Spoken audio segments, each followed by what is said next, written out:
September 15ஆம் தேதி நீங்க ஐடிஆர் ஃபைல் பண்றதுக்கான லாஸ்ட் டேட். ஒருவேளை நீங்க அதை மிஸ் பண்ணிட்டீங்கன்னா என்ன ஆகும்னு இந்த வீடியோல பார்க்கலாம் வாங்க. ஒருவேளை நீங்க இந்த டேட்டுக்குள்ள ஃபைல் பண்ணலனா செக்ஷன் 234 படி நீங்க ரூ. 5000 ஃபைன் கட்ட வேண்டியிருக்கும். ஒருவேளை உங்களோட இன்கம் 5 லட்சத்துக்கு கம்மியா இருந்துச்சுன்னா அந்த ஃபைனோட அமௌண்ட் ரூ. 1000 இருக்கும். ரெண்டாவதா இன்ட்ரெஸ்ட். செக்ஷன் 234A படி டெட்லைன் மிஸ் பண்ணிட்டீங்கன்னா உங்களுக்கு ஃபைன் பார்த்தீங்கன்னா மாசத்துக்கு 1% ஆட் ஆகும். இது நீங்க டெட்லைன் முடிஞ்சு எவ்வளவு நாளைக்கு நீங்க போகுதோ அந்த அளவுக்கு உங்களுக்கு இது ஜாஸ்தி ஆகும். Number 3 loss. ஒருவேளை நீங்கள் டெட்லைனுக்குள்ளே நீங்கள் பே பண்ணாமல் விட்டீங்கன்னா உங்களோட கேபிட்டல் கெயின் டாக்ஸ் பார்த்தீங்கன்னா கேரி ஃபார்வர்ட் பண்ண முடியாது.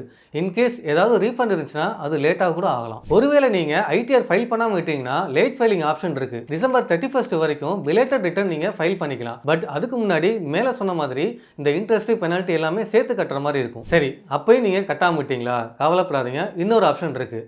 Updated return. 2 வருஷம் வரைக்கும், அதாவது மார்ச் 31, 2028 வரைக்குமே நீங்கள் அப்டேட்டட் ரிட்டர்ன் ஃபைல் பண்ணிக்கலாம். அதாவது உங்கள் டேக்ஸை ஃபுல்லாக நீங்கள் அப்டேட் பண்ணி நீங்கள் அந்த டைம் வரைக்கும் நீங்கள் அப்டேட் பண்ணிக்கலாம். ஆனால் அதுக்கு நீங்கள் 25% எக்ஸ்ட்ரா டேக்ஸ் கட்டுற மாதிரி இருக்கும். ஸோ முடிஞ்ச வரைக்கும் செப்டம்பர் 15க்குள்ளே உங்களோட டேக்ஸை நீங்கள் ஃபைல் பண்ணிடுங்க. சரி, இதை இப்போ எப்படி அவாய்ட் பண்ணலாம்? ரொம்ப சிம்பிள். உங்களோட டாக்ஸ் டாக்குமெண்ட்ஸ், ஃபார்ம் 16, உங்களோட இன்வெஸ்ட்மெண்ட், உங்களோட பேங்க் ஸ்டேட்மெண்ட், இதை எல்லாமே ரெடி பண்ணி வச்சுக்கோங்க.